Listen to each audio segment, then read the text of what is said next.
نحمده ونصلي على رسوله الكريم اما بعد فاعوذ بالله من الشيطان الرجيم بسم الله الرحمن الرحيم رب اشرح لي صدري ويسر لي امري واحلل عقدة من لساني يفقهوا قولي۔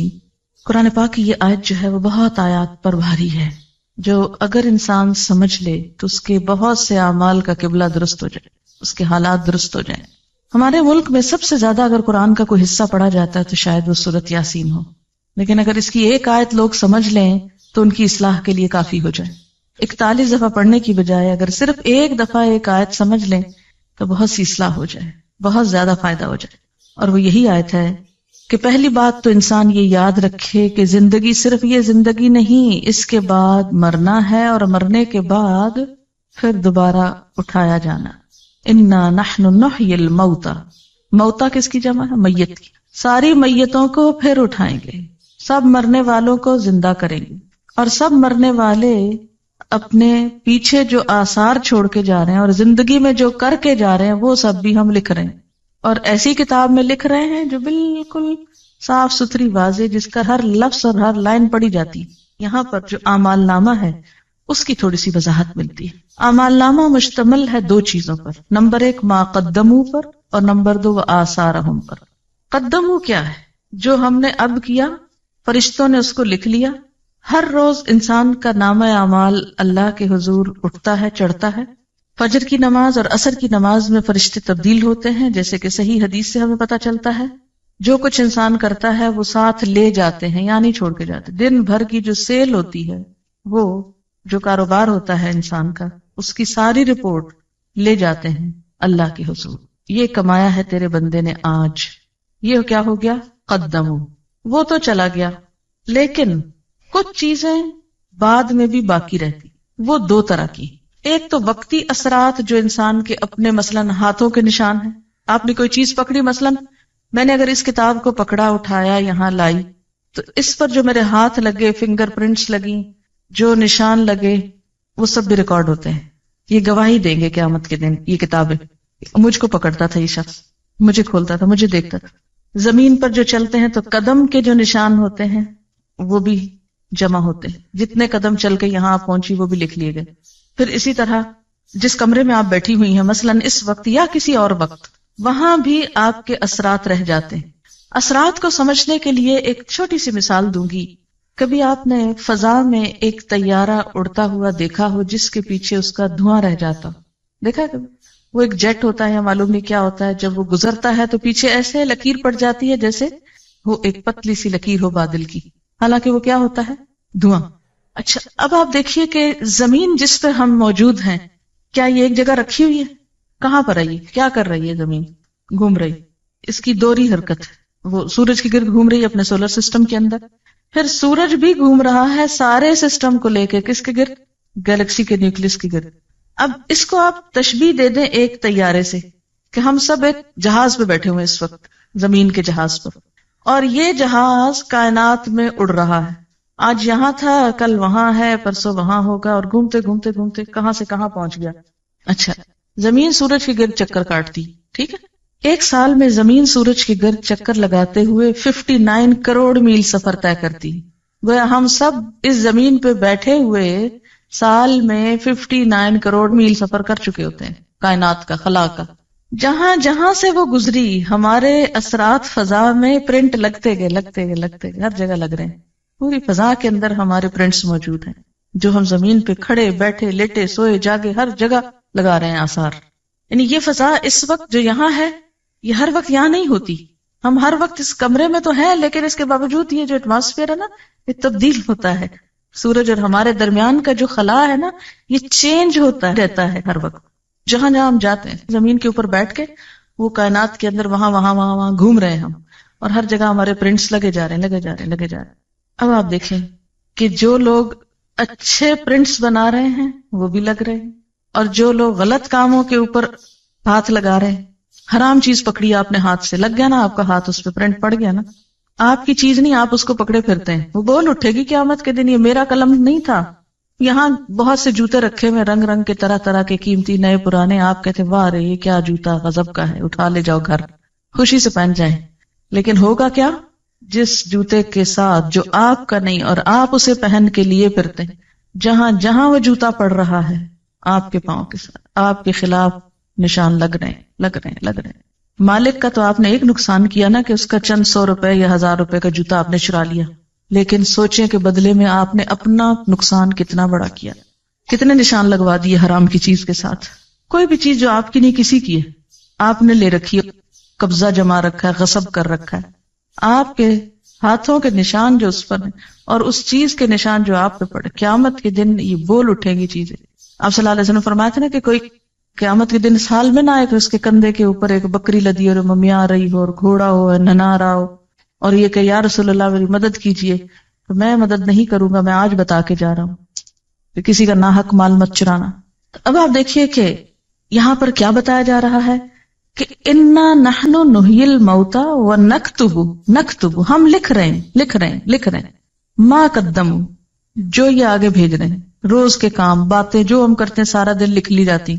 بالکل ایسے جیسے کیسٹ سے کسی کا لیکچر لکھا جاتا، ایسے ہی ہمارے منہ کے اندر جو پلیئر لگے ہوئے ہیں بولنے والے، جو بولتے ہیں فرشتے بیٹھ کے ٹرانسکرائب کرتے رہتے ہیں، اور جو ہم ایکشنز کرتے ہیں وہ بھی لکھتے جاتے ہیں. وہ سارا پلندہ شام کے وقت لے جاتے ہیں، جا کے جمع کرا دیتے ہیں. یہ ہے قدمو، چلے گئے، آگے بھیج دیے. خود ابھی ادھر بیٹھے ہیں لیکن روز آگے بھیج رہے ہیں، آگے جانے سے پہلے وہاں بھیج رہے ہیں اپنے اعمال. اور کچھ ایسے ہیں کہ جب آگے ہم خود چلے جائیں گے تو پیچھے رہ جائیں گے. آثار، اثرات. وہ اثرات دو طرح کے ہیں، ایک کون سے؟ جو ہم ہر وقت لگا رہے ہیں اپنے سراؤنڈنگ میں، ہر طرف کیمرے فٹ ہیں، تصویریں کھنچ رہی ہیں ہماری مفت میں. اور دوسرے جو آئندہ نسلوں پر آنے والے اثرات ہیں، ایک موجودہ اثرات اور ایک آئندہ نسلوں پر آنے والے اثرات. ایک تو وہ امپریشنز جو آپ آج کل آگے پیچھے چھوڑ رہے ہیں. اچھا، کوئی بھی انسان جو آپ کو دیکھتا ہے تو آپ کا ایک امپریشن پڑتا ہے نا اس پر. یہ ٹرم تو بہت استعمال ہوتی ہے پتہ نہیں کیسا امپریشن پڑا ہوگا. یہ امپریشن جو ہے یہ آثار ہیں، جو آپ کا امپریشن پڑ رہا ہے آگے پیچھے دائیں بائیں، یہ آپ کے اثرات ہیں. آپ کی شخصیت، آپ کا مزاج، آپ کی گفتگو، آپ کا بیہیویئر، آپ کا لین دین معاملہ، جو کچھ ہے، اس کے جو اثرات دوسروں پہ پڑ رہے ہیں وہ بھی لکھے جا رہے ہیں. بعض اوقات ایسا ہوتا ہے نا، بظاہر ہم بہت شریف نیک انسان نظر آتے ہیں لیکن اندر سے ایسی جڑیں کاٹتے ہیں لوگوں کی بیٹھ کے، ایسے ایسے حسد بغض سینوں میں پالے ہوئے ہیں کہ جس کی وجہ سے دوسروں کو ہم پیچھے کاٹ پھینکتے ہیں. جو بھی آپ کا امپریشن سب گئے. پھر یاد رکھیے کہ ہمارے عمل صرف وہ نہیں جو ہم نے وقتی کر لیے، بلکہ ان کا ایک ایور لاسٹنگ ایفیکٹ بھی معاشرے پہ پڑ رہا ہے. اور وہ کیا ہے کہ ہمارے بعد ہمارے بچے کیا کرتے ہیں. یہ ہم اثرات چھوڑ کے جا رہے ہیں نا. بچے ہمارے کیا ہیں؟ ہمارے آثار ہیں، نشان ہیں. جب کوئی ماں فوت ہو جاتی ہے تو بچوں کو دیکھ کے کیا کہتے ہیں؟ مثلا دادی کیا کہتی ہیں کہ خود تو چلی گئی، یہ نشانیاں چھوڑ گئی میرے پاس. تو یہ جو نشانیاں ہیں نا آپ کی، بچے آپ کے، یہ بھی آثار ہیں. پھر اسی طرح آپ کوئی کتاب لکھ گئے، اچھی یا بری جیسی بھی آپ چاہیں لکھیں، آپ کے مرنے کے بعد وہ رہ جاتی، وہ بھی آپ کے آثار ہیں. پھر اسی طرح کوئی کام آپ نیکی کا کر کے ایسا چلے جاتے ہیں جو آپ کے جانے کے بعد بھی سالوں سال چلتا رہتا ہے. مثلا عموماً ہمارے ہاں جو وقف یا ٹرسٹ بنائے جاتے ہیں وہ مرنے والوں کے نام پر ہی بنتے ہیں نا. مثلا فلانا میموریل ٹرسٹ ہوتا نا. تو یہ جو یادگاریں ہیں نا، میموریل، یہ بھی آثار ہیں. کوئی عمارت آپ نے بنائی، جب تک وہ کھڑی ہے وہ یادگار ہے. یہ فلاں دور کی یادگار ہے، فلاں انسان کی یادگار ہے. یہ جن کو آپ یادیں کا نام دیتے ہیں نا، یعنی آپ کو کن ناموں سے یاد کیا جاتا ہے، کن کاموں سے آپ یاد کیے جاتے ہیں، یہ بھی آثار ہیں. آثار قدیمہ جن کو آپ بولتے، یہ بھی آثار ہیں. یہ سب کچھ لکھا جاتا ہے. اسی طرح انسان منہ سے جو آواز نکالتا ہے، یعنی جب ہم بولتے ہیں نا، یہ بولنا جو ہوتا ہے یہ کیسے عمل میں آتا ہے. آپ ذرا ہلکا سا بولے اپنے منہ کے آگے ہاتھ رکھ کے، تجربہ کریں، کہیں بسم اللہ الرحمن الرحیم، سب بولے اور رکھے نا. کیوں ڈرتے ہیں اپنے منہ پہ ہاتھ رکھنے سے؟ بولیے بسم اللہ الرحمن الرحیم. ہاتھ پہ کیا چیز پڑی ہے آپ کے؟ وائبریشن ہے نا. یہ جو وائبریشنز ہیں ان کے بارے میں جدید تحقیق یہ ہوئی ہے کہ یہ ختم نہیں ہوتی منہ سے نکل کے، یہ فضا میں محفوظ ہو جاتی. اسی طرح انسان جو عمل کرتا ہے اس کے بعد اس کا عکس حرارتی لہروں کی شکل میں مستقل طور پہ دنیا میں موجود ہوتا ہے. مثلاً آپ غور سے کسی چیز کو دیکھیے اور پھر آنکھیں بند کیجیے, کچھ عکس نظر آ رہا ہے آنکھ میں, آتا ہے نا. تو یہ جو عکس آپ کی نگاہوں میں رہ گیا نا, یہ صرف آپ کی نگاہوں میں نہیں, وہ کسی اور کی نگاہوں میں بھی یہ سارے عکس موجود ہیں آپ کے جانے کے باوجود. یہاں تک تحقیق ہو رہی ہے کہ قدیم بڑے بڑے بادشاہوں کے عکس فضا میں سے نکالنے اور تلاش کرنے کی کوشش کی جا رہی ہے, یعنی یہ تو پرووڈ ہے کہ وہ محفوظ ہیں. ان کو ڈسکور کیسے کیا جائے, نکالا کیسے جائے, اس پہ اب کوشش ہو رہی.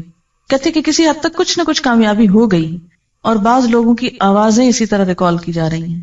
یعنی آوازیں اور باتیں اور اثرات اور نشانات, اچھے کام برے کام, یہ سب کچھ محفوظ ہے, کچھ بھی گم نہیں ہوتا, کم نہیں ہوتا. اسکن اسپیچ تھیوری یہ بھی آج کل بہت پاپولر ہے. سائنٹسٹ یہ کہتے ہیں کہ انسان کی گفتگو کے سب سے زیادہ بہترین ریکارڈرز خود اس کی اپنی اسکن میں موجود ہیں. یعنی انسان کی اپنی آواز سب سے زیادہ اس کی اپنی ہی اسکن میں جذب ہوتی ہے. اسکن بہترین ایبزاربنٹ ہے آوازوں کے لیے, اور یہ بات کافی حقیقت ہے کیونکہ قیامت کے دن بھی کھالیں بولیں گی نا. پھر خوف, غم, غصہ, خوشی, بیماری, ہر چیز کا اثر کس پہ ہوتا ہے؟ اسکن پر. کہتے ہیں کہ آواز بھی جذب کرتی ہے اسکن. اب ایسے آلات کی تیاری کی جا رہی ہے کہ جس سے اسکن کو بلوایا جا سکے, یعنی اس سے ریپروڈیوس کی جائے آواز, وہ جو آپ کی وہاں جا چکی اندر. جیسے کسی کیسٹ پلیئر کے اندر ایک بٹن سے کیا ہوتا ہے, ریکارڈنگ ہوتی ہے. دو ساتھ ساتھ ہی ہوتے ہیں نا سرخ سفید, دونوں دبائیں تو ریکارڈنگ ہو گئی, ایک چلائیں تو کیا ہوا, ریورس کر کے پلے ہو گئی. تو اب وہ کہتے ہیں کہ ریکارڈنگ تو ہوئی بھی ہے یہاں ساری اندر.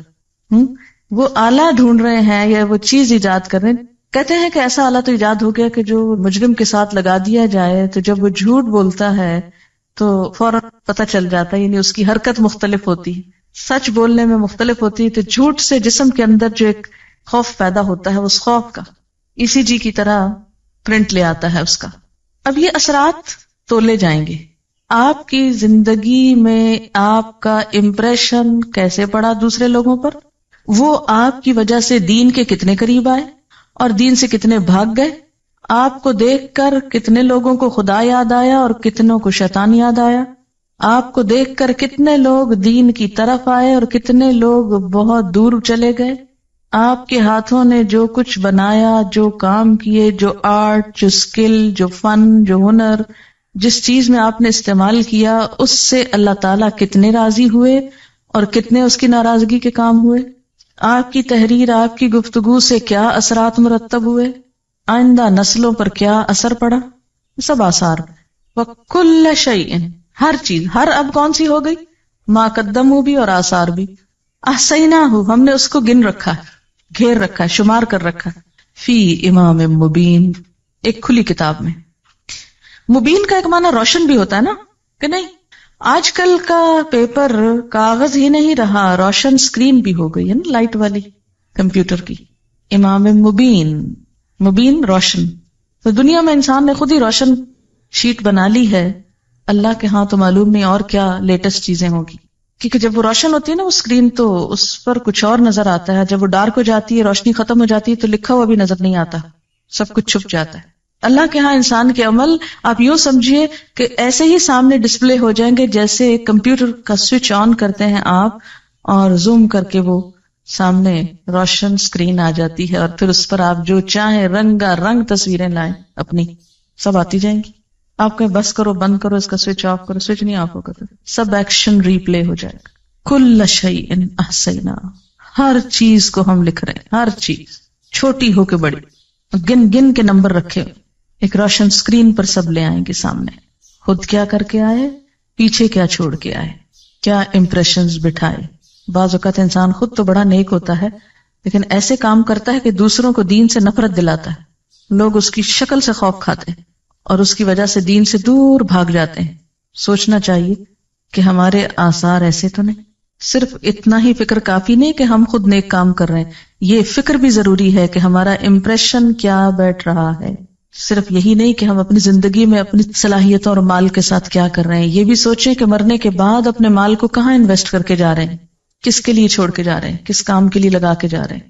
صرف یہ نہیں کہ مرنے کے ساتھ ہمارا یہ دماغ ختم ہو جائے, بلکہ مرنے کے بعد ہم کو یہ ٹیلنٹ کیا فائدہ دے سکتا ہے، کہاں لگا کے جائیں کہ بعد میں پروفٹ آتا رہے، اور ایسا نہ ہو کہ ایسے غلط کام کر کے چھوڑ جائیں کہ اصل کو بھی ڈبو دے وہ. یعنی مثلاً آپ کی اپنی نمازیں پوری ہیں، روزے پورے ہیں، لیکن کچھ ایسے کام کر دیے ہیں کہ وہ سب کو دھو ڈالیں نماز اور روزوں کو. جیسے اوور فلو کر جاتی ہے نا چیز، سیلاب جب آتا ہے سب چیزوں تباہ کر جاتا ہے نا. پھر ایسا نہ ہو کہ کچھ غلطیاں اس طرح کی اوور فلو کر جائیں، نماز روزے کی سب دیواریں بیچ میں ڈھہ جائیں. تو جہاں اچھے کام کرنا ضروری ہے وہاں ایسے کاموں سے بچنا بھی ضروری ہے کہ جو انسان کی نیکیوں کو برباد کرنے والے، مثلا ریاکاری ہے، فریب کاری ہے، منافقت ہے، اور بہت سی چیزیں. کتنی دفعہ ہم نے اس اینگل سے سورت یاسین پڑھی، مبینوں تک پڑھتے ہیں، چھاپ چھاپ کے گلیوں بازاروں میں بیچتے ہیں، کچھ سمجھتے نہیں کہ کہہ کیا رہی ہے. اب دیکھیں کہ بسا اوقات کیا ہوتا ہے کہ ویسے ہم کو اپنے آپ کی کچھ خبر نہیں ہوتی، ہم ہر وقت دوسروں کے ایپ دیکھتے رہتے ہیں نا، فلاں ایسے لگ رہا ہے، فلاں ایسا کرتا ہے، ویسا کرتا ہے، اس کو یہ نہیں کرنا چاہیے، اس کو ایسا نہیں ہونا چاہیے. لیکن کبھی اپنی ہی مووی دیکھنی پڑ جائے، اپنی ہی تصویر دیکھنی پڑ جائے تو کس قدر بری لگتی ہے. ہم ایسی حرکت نہ کرتے، ہم ایسا ایکشن نہ کرتے. مووی میں تو صرف ظاہر نظر آتا ہے نا، اور وہاں تو ظاہر کے ساتھ اندر کی تصویریں بھی نکال کے باہر رکھ دی جائیں گی. وَحُصِّلَ مَا فِي الصُّدُورِ، وہ سب حاصل کر لیا جائے گا جو سینوں کے اندر محفوظ ہے. انسان کے خیالات کو مجسم شکل میں، جیسے اب بھی ہم اپنے آئیڈیاز ٹرانسکرائب کرتے ہیں، رائٹ کرتے ہیں، ایسے ہی انسان کی تھنکنگ، آئیڈیاز، نیتیں، سوچیں، ویژن سب لکھ کر سامنے آ جائے گا، پرسونیفیکیشن ہو جائے گی. ایک ہوتی ہے نا مارکنگ اور ایک ہوتی ہے نیگیٹو مارکنگ. تو نیگیٹو مارکنگ جو ہوتی ہے وہ بہت خطرناک ہوتی ہے.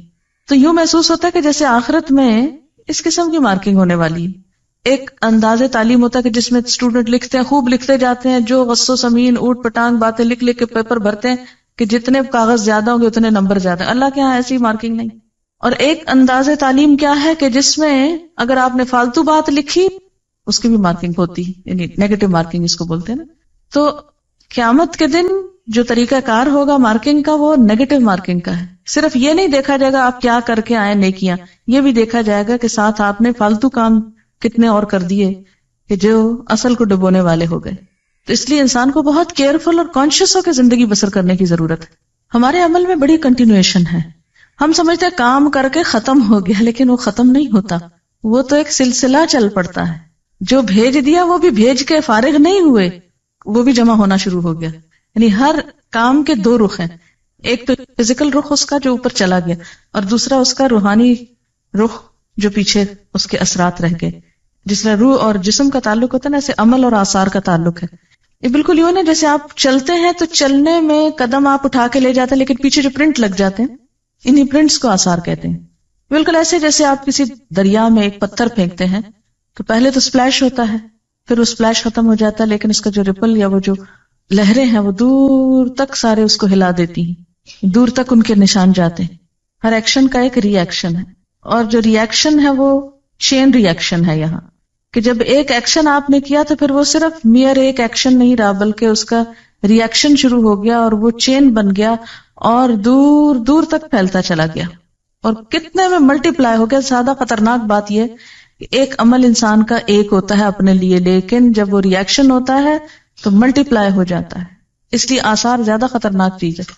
اوریجنل تصویر ایک ہوتی ہے، لیکن اس کا اگر آپ نیگیٹو بنا لیں تو اس کو آپ 100 کاپیز بنا لیں. بالکل ایسے ہی نا کہ جیسے ایک پودا ہوتا ہے، ایک اس کے اوپر کا حصہ ہوتا ہے قدم، اور دوسرے اس کے روٹس ہوتے ہیں جو نیچے چلے جاتے ہیں. اور جب تک روٹس باقی رہتے ہیں وہ کیا ہوتا ہے، پودا کاٹ بھی دیا جائے پھر نکل آتے ہیں، اور ایک سے کئی بن، جیسے بیج ہوتے ہیں، ایک بیج 700 بنا دیتا ہے. تو آثار بھی کیا ہوتے ہیں، ایک کام کے 700 امپریشنز بن جاتے ہیں. اسی طرح یہ ہے کہ قیامت کے دن ایسے سینسیٹیو ترازو ہوں گے کہ جو صرف انسان کے ظاہری اعمال کو نہیں، باطنی نیتوں کو بھی جج کر لیں گے. کوانٹٹی ہی نہیں کوالٹی بھی دیکھ لیں گے ان کی. اب تو آپ ترازو میں ڈالیں، آپ کوڑا ڈالیں یا پھل ڈالیں، کچھ بھی ڈالیں تول دے گا، لیکن وہاں وہ یہ بھی ساتھ ہی بتائے گا کہ اس کی کوالٹی کیا ہے. سائنس کا ایک اصول ہے کہ میٹر جو ہے وہ ختم نہیں ہوتا، اس میں کنورشن تو ہوتی ہے، ایک سے دوسرے میں وہ بدل جاتا ہے، لیکن ڈسٹروائے نہیں کر سکتے آپ اس کو. مثلاً آپ بولتے ہیں، آپ کی سوچ آواز میں ڈھل گئی، آواز جو ہے لہروں میں ڈھل گئی، لہریں جو ہے وہ پرنٹس بن گئے فضا کے اوپر، لیکن فارم بدلی، اصل نہیں گئی. لہذا پروڈیوس کرنے سے پہلے سوچ لیجئے کہ کیا لا رہے. ایسا ہوتا ہے نا چین ریئیکشن بعض اوقات ہو رہا ہوتا ہے تو کوئی ڈیٹرنٹ ایسے ہوتے ہیں کہ جو اس ریئیکشن کو کنٹرول بھی کر لیتے ہیں. تو معاشرے کے اندر جو پہلے کے آثار آ رہے ہیں اچھے ہیں اور اس اچھائی میں آپ شریک ہو جاتے ہیں تو مزید وسعت کا سبب بن جاتے ہیں، ورنہ یہ کہ اس کو آپ ختم کر دیتے ہیں. یہاں سورۃ یاسین میں کیوں کہا کہ لِتُنذِرَ قَوْمًا مَا أُنذِرَ آبَاؤُهُمْ فَهُمْ غَافِلُونَ، کہ وہ آباء و اجداد کی غفلت نے چین توڑ دیا تھا بیچ میں، اب تم کیا کرو اس کو پھر سے اصل سے جوڑ کے آگے لے چلو. بعض اوقات انسان ساری زندگی اچھے کام کرتا ہے لیکن مرتے وقت ایسی وصیت کر جاتا ہے کہ جس کے اثرات آئندہ نسلوں پہ بڑے خراب ہوتے ہیں. اسی لیے اس کی سزا بہت زیادہ ہے کہ انسان، ایک روایت میں آتا ہے کہ جنت سے ایک بالشت بس قریب ہوتا ہے مرتے وقت نا، لیکن جاتے جاتے غلط وصیت کر کے لوگوں کی زندگی جہنم کر جاتا ہے، اور وہ جنت میں جاتے جاتے جہنم میں جا پڑتا ہے غلط وصیت کی وجہ سے. کیوں؟ اس لیے کہ بہن بھائی آپس میں کٹ جاتے ہیں، قطع رحمی ہوتے. لا يدخل الجنت قاطع الرحم، رشتوں کو کاٹنے والا، تو یہ سبب بن گیا رشتے کاٹنے والا. اسی طرح دوسرے اعمال، کبھی آپ نے دیکھا ہوگا کہ وضو کی حالت میں جب تک آپ ہوتے ہیں تو آپ کی فیلنگ ٹوٹلی ڈفرنٹ ہوتی ہے نا، اور عام حالات میں اور ہوتی. تو ایک آپ کے عمل کا خود آپ کی ذات پر بھی تو امپریشن پڑ گیا نا. جب قیامت میں یہ اسکرین کھلے گی سب کے آگے تو بہت شرمندگی ہوگی. اس سے پہلے ہی ہم اپنا ڈیلی سیلف انالیسس خود احتسابی شروع کریں اور اپنے اعمال کی، یعنی صرف ڈیلی نہیں بلکہ پچھلی ساری زندگی کو بھی ذرا پرکھ لیں کہ ہم کیا کچھ کر چکے ہیں اور اس پر اس کا توڑ کیسے کرنا ہے، مداوع کیسے کرنا ہے. فرمایا کہ ہم مردوں کو زندہ کریں گے، اور اگر ہم اس کو عام معنوں میں لیں تو اس کا معنی کیا ہے؟ یقیناً ہم مردوں کو ضرور زندہ کریں گے. اب دیکھیں انداز بہت سٹرونگ ہے. انا نحن نحیی، انا نحن نحیی، 3 دفعہ ہم کا لفظ آ رہا ہے. اللہ تعالیٰ اپنی قدرت کا اظہار فرما رہے ہیں کہ ہم یقیناً ایک روز مردوں کو زندہ کریں گے. لوگ یہ نہ سمجھیں کہ اس دنیا میں ہمیشہ بیٹھے رہیں گے. اس زندگی کے بعد موت ہے، اور موت کے بعد پھر جی اٹھنا ہے، اور وہ دوبارہ اٹھنا کس لیے ہے؟ حساب کتاب کے لیے. حساب کتاب کے لیے ہم نے ان کے باقاعدہ ریکارڈز تیار کروائے. کس طرح؟ وَنَكْتُبُ، ہم لکھ رہے ہیں. کیا لکھ رہے ہیں؟ مَا قَدَّمُوا، جو وہ خود آگے بھیج رہے ہیں. وَآثَارَهُمْ، اور ان کے آثار بھی ہم لکھ رہے ہیں. اب یہ جو بات ہے کہ مَا قَدَّمُوا وَآثَارَهُمْ، تو مَا قَدَّمُوا میں وہ سارے اعمال شامل ہیں جو انسان اپنی زندگی میں کرتا ہے. ہمارا چلنا پھرنا، اٹھنا بیٹھنا، پڑھنا لکھنا، کھانا پینا، سونا جاگنا، ہنسنا رونا، سب کچھ جو بھی ہم کرتے ہیں. آپ چاہیں تو ایک دن کے سارے کام لکھ لیں، صبح سے شام تک اپنی ڈائری خود تیار کر لیں، تو دنیا میں ہی اپنا نامہ اعمال دیکھ لیں کہ ہم کیا کرتے ہیں. جتنی دفعہ ڈانٹ ڈپٹ کرتے ہیں، لڑتے جھگڑتے ہیں، چیختے چلاتے ہیں، جھوٹ بولتے ہیں یا سچ بولتے ہیں، جو بھی کرتے ہیں، صرف ایک دن کا پورا ریکارڈ تیار کر. تو اللہ تعالیٰ فرماتے وَنَكْتُبُ، ہم لکھ رہے ہیں. تم لکھو یا نہ لکھو، تم اپنی ڈائری لکھو یا نہ لکھو، تم یاد رکھو یا نہ رکھو، تم ریکارڈ رکھو یا نہ رکھو، ہم لکھ رہے ہیں، ہم ریکارڈ تیار کرا رہے ہیں. کس چیز کا؟ مَا قَدَّمُوا، جو وہ خود آگے بھیج رہے ہیں، جو اس زندگی میں کر رہے ہیں. جیسا کہ سورۃ القیامہ میں آتا ہے يُنَبَّأُ الْإِنسَانُ يَوْمَئِذٍ بِمَا قَدَّمَ وَأَخَّرَ، اس روز انسان کو اس کا سب اگلا پچھلا کیا کرایا سب کچھ بتا دیا جائے گا. وَآثَارَهُمْ، اور ان کے آثار بھی لکھ رہے ہیں. آثار کا لفظ جو ہے یہ اثر سے نکلا ہے. اثر کہتے ہیں قدموں کے نشان کو. اثر کا لفظی معنی کیا ہے؟ پاؤں کا نشان. جب انسان کہیں چل کے جاتا ہے تو اس کے پیچھے جو فٹ پرنٹس اس کے ہوتے ہیں اس کو اثر بولتے ہیں. تو مراد اس سے کیا ہے کہ انسان اپنی زندگی میں جو کچھ کرتا ہے وہ بھی لکھا جاتا ہے، اور اس کیے کا جو اثر باقی رہتا ہے، جو اس کا امپریشن بنتا ہے وہ بھی لکھا جاتا ہے. اثر کا ایک معنی امپریشنز بھی آپ لکھ سکتے ہیں کہ ہمارے جو امپریشنز بنتے ہیں وہ بھی لکھے جاتے ہیں. اب یہ آثار یا امپریشنز 2 طرح کے ہوتے ہیں. ایک تو امپریشنز جو ہمارے دائیں بائیں آگے پیچھے ہر چیز پہ پڑ رہے ہیں، مثلا یہ دیواریں بھی ہمیں دیکھ رہی، یہ چھت بھی ہمیں دیکھ رہی، جس زمین پر آپ ہیں وہ بھی آپ کا ایک امپریشن لے رہی ہے کہ آپ یہاں اس وقت کیا کر رہے ہیں. آپ باہر کھلی فضا میں نکلتے ہیں، جو بھی کوئی آپ کو دیکھتا ہے، ہاں کوئی راہ گزرتا ہوا آپ کو دیکھتا ہے تو آپ سے ایک امپریشن لے کے گزرتا ہے، وہ بھی لکھ لیا جاتا ہے. اب یہ جو امپریشنز ہیں چاروں طرف در و دیوار کے اوپر چھپنے والے، ہر طرف دائیں بائیں آگے پیچھے اوپر نیچے گویا مووی کیمراز لگے ہوئے ہیں، 24 گھنٹے تصویریں کھنچ رہی، کہیں چلے جائیں پیچھے پیچھے ہے یہ فوٹوگرافر، ہر جگہ مووی بن رہی، ہر چیز اثر قبول کر رہی. ان کو آثار کہتے ہیں. ایک تو نا جو ہم کر رہے ہیں تو یہ فرشتے لکھ رہے ہیں، جیسے قرآن پاک میں آتا نا وَإِن كُلُّ نَفْسٍ لَمَّا عَلَيْهَا حَافِظٌ، کوئی شخص ایسا نہیں کہ جس پر کوئی نگران نہ ہو. تو گویا نمبر 1 اللہ تعالیٰ خود نگرانی فرما رہے ہیں. نمبر 2 ان علیکم لحافظین کرامن کاتبین، یقیناً تم پر حفاظت کرنے والے یعنی نگران بیٹھے ہوئے ہیں، کرامن کاتبین معزز کاتب ہیں. جیسا کہ سورۃ قاف میں آتا ہے ما یلفظ من قول الا لدیہ رقیب عتید، کوئی لفظ اس کی زبان سے نہیں نکلتا مگر یہ کہ ایک حاضر تیار شخص لکھنے کو بیٹھا ہوتا. دائیں بائیں 2 فرشتے دن رات بیٹھے ہوئے لکھ رہے ہیں. ایک تو یہ لکھائی ہو رہی ہے، یہ ایک اعمال نامہ ہے، اور ایک در و دیوار جو امپریشنز لے رہے ہیں، یہ جو تصویریں بن رہی ہیں چاروں طرف ہر وقت کی، ایک تو یہ ہے. اور آثار کا ایک دوسرا معنی بھی ہے، اور وہ ہے دنیا سے جب انسان چلا جاتا ہے مرنے کے بعد اس کے جو اثرات دنیا میں باقی رہتے ہیں، جو اس کی یادیں باقی رہتی ہیں، جو اس کے کام باقی رہتے ہیں، جو اس کا نمونہ دنیا میں باقی رہتا ہے، جو لوگوں کی زبان پر اس کے حق میں یا خلاف گواہیاں باقی رہتی ہیں مرنے کے بعد، یہ سب کچھ آثار میں شامل ہے. یہ سب بھی لکھا جائے گا. گویا نامہ اعمال صرف ان اعمال پر مبنی نہیں جو ایک انسان اپنی زندگی میں کرتا ہے یا جو فرشتے لکھ لیتے ہیں، بلکہ زمین و آسمان کی، دائیں بائیں کی اور لوگوں کی گواہی بھی لی جائے گی. تو انسان کے تمام اعمال جو ہیں وہ سارے کے سارے ریکارڈ ہو رہے ہیں، ان کے جو امپریشنز ہیں وہ بھی لکھے جا رہے ہیں. انسان کے اعمال کس قسم کے ہیں، اچھے ہیں یا برے ہیں، ان میں ایک بڑا وزن اس کے آثار کا ہوگا، اس کے بعد کے نشانات کا ہوگا.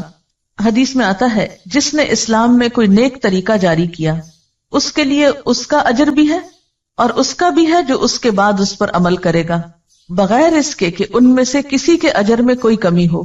اور جس نے کوئی برا طریقہ جاری کیا اس پر اس کے اپنے گناہ کا بھی بوجھ ہوگا اور اس کا بھی جو اس کے بعد اس پر عمل کرے گا، بغیر اس کے کہ ان میں سے کسی کے بوجھ میں کوئی کمی ہو. ایک اور حدیث میں آتا ہے جب انسان فوت ہو جاتا ہے تو اس کے عمل کا سلسلہ ختم ہو جاتا ہے سوائے 3 چیزوں کے. نمبر 1 علم جس سے لوگ فائدہ اٹھائیں، نمبر 2 نیک اولاد جو مرنے والے کے لیے دعا کرے، اور نمبر 3 صدقہ جاریہ جس سے اس کے مرنے کے بعد بھی لوگ فیضیاب ہوں.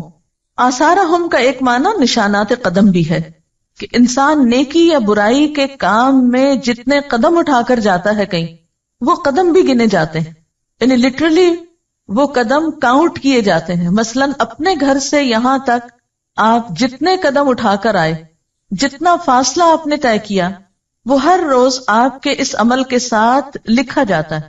تو گویا جو لوگ بہت دور سے آتے ہیں، لمبے فاصلے طے کر کے آتے ہیں، ان کے اس عمل کے ساتھ جو اس وقت آپ یہاں بیٹھ کے کر رہے ہیں، یعنی لکھنے پڑھنے کا کام، دین سیکھنے کا کام، یہ تو سبھی برابر کا کر رہے ہیں.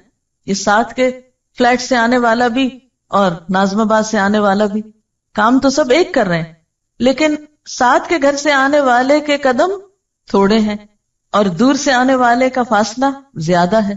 تو یہ بھی اس میں کاؤنٹ کر دیا جاتا ہے آپ کی اس اصل ایکٹیویٹی میں، اور یہ روز کا روز شمار کیا جاتا ہے، کیونکہ اللہ تعالیٰ کسی کا چھوٹا سا اجر بھی ضائع نہیں کرتا، کسی کی چھوٹی سی محنت کو بھی رائیگاں نہیں جانے دیتا. اس کی دلیل کیا ہے؟ کیا یہ میں اپنے پاس سے کوئی فلسفہ گھڑ رہی ہوں یا اس کی کوئی دلیل بھی ہے؟ حدیث پاک میں آتا ہے کہ مسجد نبوی کے قریب کچھ جگہ خالی تھی، تو بنو سلمہ نے ادھر آنے کا ارادہ کیا، وہاں شفٹ ہونے کا ارادہ کیا. جب آپ صلی اللہ علیہ وسلم کے علم میں یہ بات آئی تو آپ نے انہیں مسجد کے قریب منتقل ہونے سے روک دیا اور فرمایا دیارکم تکتب آثارکم، اور 2 مرتبہ فرمایا دیارکم تکتب آثارکم، تمہارے گھر یعنی جہاں ہیں وہیں رہیں، دور ہیں معلوم ہے، لیکن تمہارے قدم لکھے جاتے ہیں جتنی دفعہ بھی مسجد میں آتے جاتے، تکتب لکھے جاتے ہیں، آثارکم تمہارے قدموں کے نشان. فرشتے کاؤنٹ کرتے ہیں 10 قدم 20 قدم 30 قدم 40 قدم چل کے گیا، وہ بھی نامہ اعمال کی نیکیوں میں پلس کر دیے جاتے ہیں. اس لیے یہ مت سمجھو کہ مسجد کے قریب آ گئے تو زیادہ فائدہ ہوگا. جو دور سے آتا ہے اس کا بھی فائدہ اور اجر و ثواب کچھ کم نہیں. پھر فرمایا وَكُلَّ شَيْءٍ، اور ہر چیز کو، وَكُلَّ شَيْءٍ، اور ہر چیز، احصیناہ، ہم نے شمار کر رکھا ہے اس کو، گن گن کے رکھا ہے اس کو. کہاں؟ فی امام مبین، ایک کھلی کتاب میں. اس سے مراد لوح محفوظ ہے، اور بعض نے اس سے مراد اعمال نامے لیے ہیں. امام کا لفظ مفرد بھی ہے اور جمع بھی، جیسے کتاب، حجاب، جبال. تو امام کہتے ہیں پیشوا کو، لیڈر کو، جیسے نماز میں امام ہوتا ہے. اسی طرح امام کا لفظ شارع عام کے لیے بھی استعمال ہوتا ہے، کھلی سڑک کے لیے، کیونکہ وہ بھی لیڈ کرتی ہے نا، آگے رستہ بتاتی جاتی ہے، آپ اس پہ چلیں. تو یہاں پر امام مبین سے مراد کتاب مبین ہے، جسے ام الکتاب بھی کہا جاتا ہے یا کتاب مکنون بھی کہا جاتا ہے. وہ کیا چیز ہے؟ انسان کے احاطہ علم سے باہر.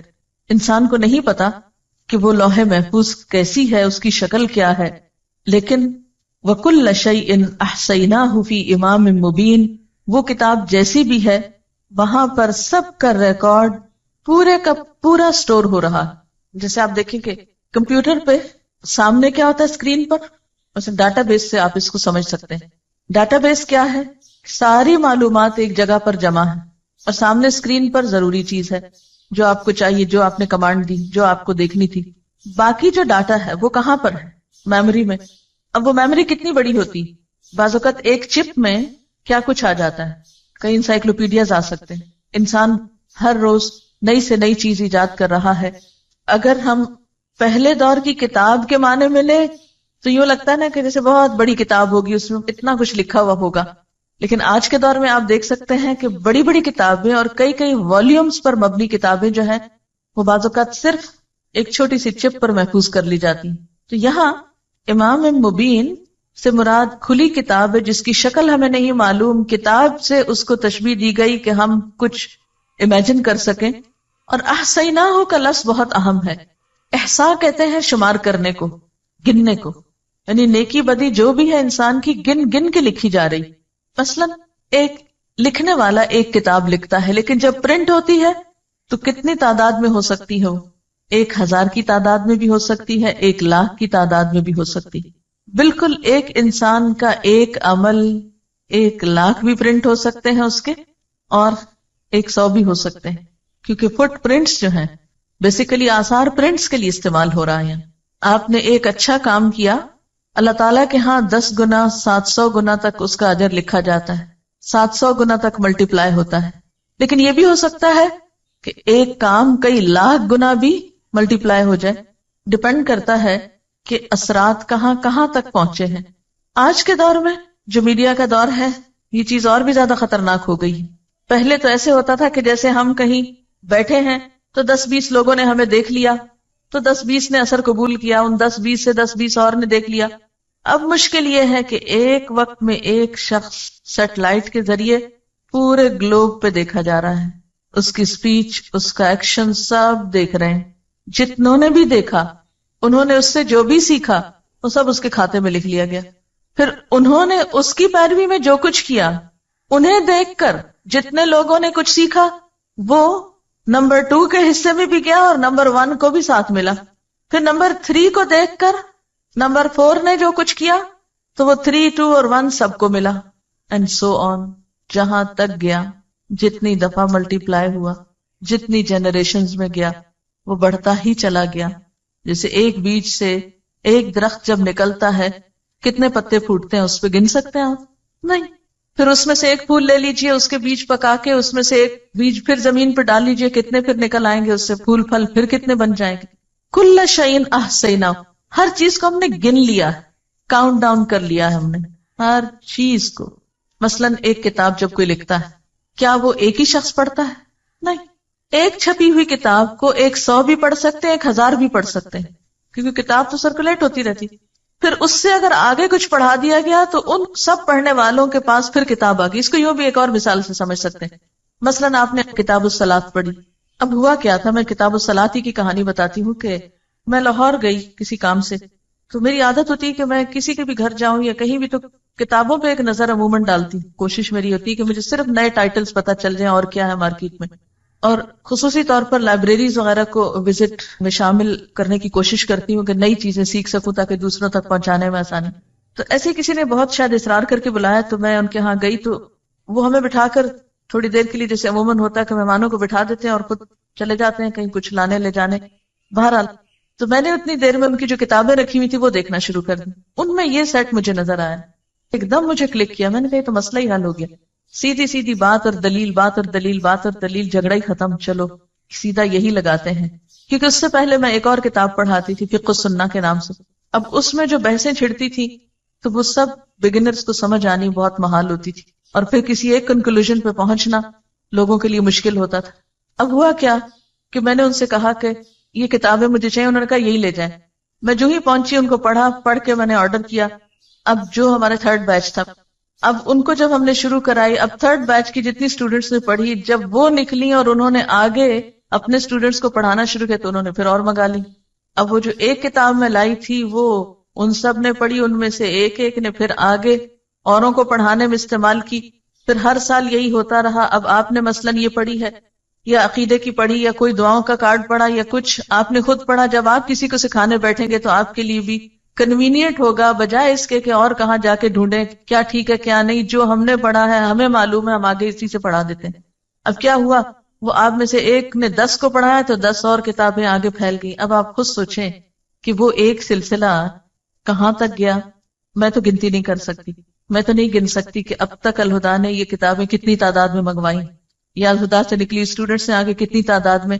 میرے پاس کوئی اسٹیٹسٹکس نہیں, لیکن کل شیء احصیناہ, ہر چیز کو ہم نے گن رکھا ہے, ہم نے لکھ رکھا ہے, شمار کر رکھا ہے, کاؤنٹ کر رکھا ہے, اور کاؤنٹ کر کے کھلی کتاب میں ریکارڈ کر دیا ہے کہ اس شخص نے نیکی کی فلاں چیز اتنی تعداد میں پھیلا دی تھی.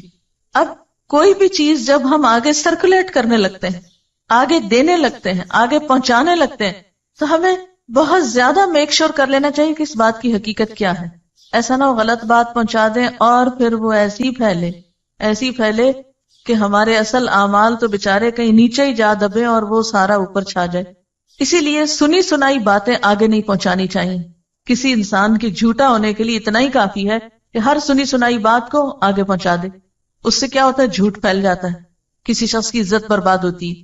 سکینڈلز عام طور پہ معاشرے میں کیسے پھیلتے ہیں, سکینڈلز کے منتشر ہونے کی کیا وجہ ہوتی ہے, کیونکہ لوگوں کو بھی جھوٹی خبریں سننا پسند ہوتی ہیں. اس لیے زندگی بہت ہی احتیاط سے سوچ سمجھ کے گزارنے کی چیز ہے. اسی کا نام تقویٰ ہے. پھونک پھونک کے قدم رکھنے کا نام تقویٰ ہے. حضرت عمر رضی اللہ تعالیٰ عنہ نے جب کعب بن احبار سے پوچھا تھا کہ تقویٰ کیا ہے, تو انہوں نے کہا کبھی کسی کانٹے والے جنگل سے گزرے ہو؟ کہا ہاں گزرا ہوں. پوچھا کیسے گزرے؟ کہا اپنے آپ کو سمیٹ کے دامن بچا کے کہ کسی چیز سے الجھ کر دامن نہ پھاڑ بیٹھوں. کبھی آپ اگر کسی ایسی زمین پر گئے ہوں جہاں پاؤں میں کانٹا چبھ جائے تو کیا ہوتا ہے؟ پھر کانٹا چبھنے کے بعد آپ کا چلنا رک جاتا ہے. کپڑا ادھڑ جائے, پھٹ جائے تو کیا کرتے ہیں آپ؟ بیٹھ جاتے ہیں وہیں. بالکل اسی طرح ایک شخص نیکی کے راستے پہ چل رہا ہوتا ہے کہ اچانک کسی بیکار سی چیز کے ساتھ الجھ پڑتا ہے, اور اس سے الجھ کر وہ نیکی کا اصل مقصد تو بھول جاتا ہے, وہیں بحثیں شروع کر دیتا ہے, وہیں دامن پھاڑ بیٹھتا ہے اور گیا ختم.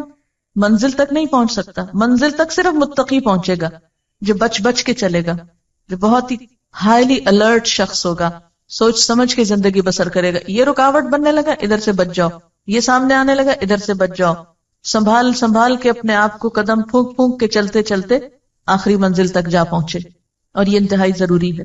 قولوا قولا سدیدا میں بھی آپ دیکھیے نہ بات بڑھانی ہے نہ گھٹانی ہے, وہاں بھی بڑی احتیاط چاہیے. آنکھ کان دل دماغ ہر چیز کا حساب ہونا, بیکار باتوں میں مت لگاؤ ان کو, ادھر ادھر کا تجسس نہ کرو, فالتو باتیں نہ کرو. من حسن اسلام المرء ترکہ ما لا یعنی, انسان کے اسلام کا حسن کیا ہے؟ وہ باتیں چھوڑ دے جس سے اس کا کوئی مطلب نہیں. اب آپ دیکھیں کہ انٹرنیٹ میں ایک کمانڈ پہ یا ایک کلک پہ کم از کم کتنے لوگوں کو آپ ایک پیغام ارسال کر سکتے ہیں؟ کم از کم کتنے لوگوں کو ایک میسج ایٹ اے ٹائم آپ سینڈ کر سکتے ہیں؟ No limit. یہ ڈیپینڈ کرتا ہے کہ آپ کی لسٹ میں کیا ہے, آپ کے ایڈریسز کی لسٹ میں کتنے لوگ ہیں. آپ سلیکٹ آل کر دیں اور ایک کلک کر کے سب کو بھجوا دیں. اب پہلے تو اگر کاغذ چھاپ کے گلی گلی بانٹنے پڑتے تھے تو بہت ٹائم لگتا تھا, اب سلیکٹ آل کر کے پوری دنیا پہ بھیجیں، آپ ہر ایک کو سینڈ کر دیں. یعنی آج کا دور اس لحاظ سے اور زیادہ خطرناک ہے، لیکن الحمدللہ نیکی کے مواقع بھی اتنے ہیں. یعنی اللہ تعالیٰ نے کسی بھی دور کے انسانوں پہ ظلم نہیں کیا کہ کچھ دور کے لوگوں کو تو نیکی کے مواقع زیادہ دے دیے اور کچھ کو برائی کے زیادہ دے دیے. نہیں، اگر آج برائی کے لیے وسائل استعمال کیے جا رہے ہیں تو نیکی کے لیے بھی ایکولی استعمال کیے جانے چاہیے. لیکن افسوس یہ کہ مسلمانوں نے نیکی کو پھیلانے کے لیے ان سارے ذرائع اور وسائل کو استعمال ہی نہیں کیا. اس طرف ہماری توجہ ہی نہیں، اس کام کو ہم کام ہی نہیں سمجھتے. یعنی کہ تبلیغ تھرو میڈیا، ہم سمجھتے ہیں صرف یہاں کرسی پہ بیٹھ کے چند لوگوں کو پڑھانا جو ہے یہی بہت بڑی نیکی کا کام، اور حریص ہی نہیں ہوتے کہ اللہ کے پیغام کو مختلف طریقوں سے آگے پہنچائیں. حالانکہ آپ کی ایک چھوٹی سی ایفرٹ آپ کے عمل میں بے پناہ اضافہ کر سکتی ہے. آپ کو نہیں معلوم کہ ایک چھوٹی بات کسی کی زندگی کتنی بدل گئی، اور اس کی ساری نیکیوں کے حصے دار آپ بھی بن گئے. جو بھی اچھے کام اب وہ کرے گا اس میں آپ کا حصہ بھی اتنا ہی ہے جتنا اس کا، اور اس کے اجر میں کچھ کمی نہ کی جائے گی. آپ کو پتا ہے کہ الحمدللہ ہمارے جو اسٹوڈنٹس کا ہی یہ ساری ایفرٹ ہے. ہمارے پاس کوئی خاص پروفیشنل نہیں، کچھ نہیں، سب کام اسٹوڈنٹس کرتے رہے. اور پچھلے سال خاص طور پر فرسٹ بیچ کے لوگوں کو میں اس لحاظ سے اپریشیٹ کروں گی کہ انہوں نے صبح میں پڑھا، شام میں بیٹھ کے انٹرنیٹ پہ کام کیا، خود لانچ کی یہ ویب سائٹ اور سب. اس وقت بالکل ایک ہمبل سی بگننگ تھی، اور اس وقت الحمدللہ آج کل کا مجھے نہیں پتا لیکن کچھ دن پہلے تک ہماری ایوریج ڈیلی ہٹس 10 سے 12 ہزار تک ہو رہی تھی. اب آپ دیکھیں کہ اتنا ہیویلی جب اس کو اپروچ کیا جاتا ہے اور جو کچھ اس پہ چھوٹا موٹا ڈالا ہوا ہے وہ سنا یا پڑھا جاتا ہے تو اس میں سب کاؤنٹ ہوتا ہے نا. وہ بھی تو جتنے لوگوں کا اس میں حصہ ہے. اب ہم ایک وقت میں جیسے میں پڑھا رہی ہوں تو کتنے لوگ یہاں زیادہ سے زیادہ اس کمرے میں آ سکتے ہیں؟ میکسیمم 500 آ جائیں گے کھینچ تان کے. لیکن اگر نیٹ کے تھرو ڈیلی 10,000 لوگ اس بات کو، اس میں سے کوئی کسی چیز کو لیتا ہے، کوئی کسی کو، کوئی کسی کو، تو آن دا ہول جس شخص کی بھی محنت ہے اس پر، وہ چھوٹا کام نہیں کر رہا. لیکن قربانی کے ساتھ یہ کام ہوا نا، آرام سے تو نہیں ہوا. اور ایک ہم یہ کہہ سکتے تھے لمبی امید کر کے بیٹھ جاتے، ہاں ہم کورس کر لیں گے، پھر ہم کوئی نیکی کا کام کریں گے، پھر ہم اپنی سکلز کو بڑھائیں گے، پھر استعمال کریں گے. نہیں، تھوڑا تھوڑا چھوٹا چھوٹا کنٹریبیوشن جو اللہ نے آپ کو موقع دیا ہے، کیونکہ زندگی کا بھی تو لمحہ لمحہ ڈراپ ہو کے کم ہو رہا ہے نا. اس میں چھوٹی چھوٹی چیز آپ جو ہے کسی بھی اعتبار سے، آپ دیکھیں کہ وہ جو تھا نا منہم سابق بالخیرات، تو وہ خیر نہیں ہے، خیرات ہے. اللہ تعالیٰ نے آپ کے اندر ایسی صلاحیت رکھی ہے کہ بیک وقت آپ ایک نہیں کئی نیکیاں کما سکتے ہیں. کمنٹر، اس آیت کو پڑھ کر مجھے ایسا لگا کہ اللہ نے مجھے آئینہ دکھا دیا، اپنی حقیقت کو دیکھو. آج تک دنیاوی معاملات کے لیے امپریشن کی کیسی کیسی فکر تھی، لیکن آخرت میں پڑھنے والے امپریشن کی کبھی فکر ہی نہیں کی. وہ مارکس جو اللہ نے مجھے دینے ہیں میں ان کی فکر ہی نہیں کرتی. یہ سوچا ہی نہیں کہ ان کی چیکنگ کتنی سخت ہوگی. کاش یہ احساس سب میں جاگ جائے تاکہ ہم اپنے اعمال کو کرنے سے پہلے ہی پرکھ لیں کہ ان کا درجہ کس جگہ پر ہوگا. ایسے لگتا ہے جیسے اللہ تعالیٰ قیامت کے دن ایسی مووی چلائیں گے کہ جس میں کسی قسم کی کوئی ایڈیٹنگ نہیں ہو. ایک اور کمنٹ ہے، سب سے بہترین اثر جو ہم زمین پہ چھوڑ سکتے ہیں وہ سجدوں کے نشان ہیں. مجھے یہ بات بہت اچھی لگتی ہے اور اللہ کا شکر ادا کرتی ہوں جب بالکل ایک ڈفرینٹ جگہ پر نماز پڑھنے کا موقع ملے. مثلاً ہائیکنگ پہ گئے تو جہاں جہاں نماز کا وقت آیا وہاں نماز پڑھی، اور آثار سجدوں کی شکل میں، پیشانیوں کے نشان کی شکل میں چھوڑتے گئے. اور وہ مٹی پہ نظر بھی تو آتے ہیں نا. کہتے ہیں میری مٹی پہ نظر آج مغرب نے رکھی ہے، کہتے ہیں کہ اس میں کینسر کی دوا ہے. کہہ دو جس مٹی پہ سجدوں کے نشان ہوں، میرے رب کے فضل سے ہر مرض کی شفا. ان کا سوال بہت اہم ہے کہ کیا جو اعمال انسان نے کر لیے اور اس کے پرنٹس لگ گئے، اب کیا وہ ریورسیبل ہیں کہ نہیں، مٹ سکتے ہیں کہ نہیں؟ توبہ مٹا سکتی ہے، نمبر 1. دوسرے یہ ان الحسنات یذہبن السیئات. یعنی مثلا ایک شخص پہلے ایک بڑے غلط کام میں انوالو رہا اور اب اس کا احساس ہوا کہ میں نے جو کیا غلط کیا اور میری پکڑ ہو سکتی ہے اس پر. اگر اس کو واقعی احساس ہوا اور اس کے بعد اس نے اپنی اسی صلاحیت کو، اسی چیز کو ایک اچھے کام میں استعمال کیا اور اس میں محنت کی، تو ہو سکتا ہے مثلا یوسف اسلام سے پہلے کیا تھا؟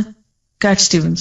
اس وقت وہ ایک پاپ سنگر تھا اور دنیا بھر میں اس کے جو اثرات تھے وہ بہت بہت پھیلے. جب اسلام لایا تو اس کو اس بات کی بہت پریشانی ہوئی کہ وہ جو میں کر چکا ہوں وہ تو ابھی تک چل رہا ہے، اس کا کیا بنے گا؟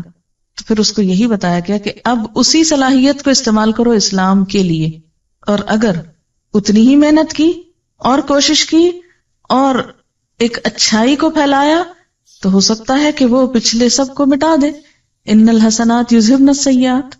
ایک اور سوال ہے ذرا ڈفرینٹ طرح کا کہ اگر ہمارے کسی نیک عمل سے مثلاً سر پہ دوپٹہ دیکھ کے ہی چڑھ جائے تو اس کا کیا کریں؟ یعنی یہ بھی تو اچھا امپریشن نہیں پڑا نا دین کا. لیکن کبھی آپ نے سوچا کہ یہ دن کیوں آئے کہ لوگ اس کو دیکھ کے چڑھنے لگے؟ دوپٹہ ایک سمبل ہے نا، ایک نشان ہے، ایک علامت ہے.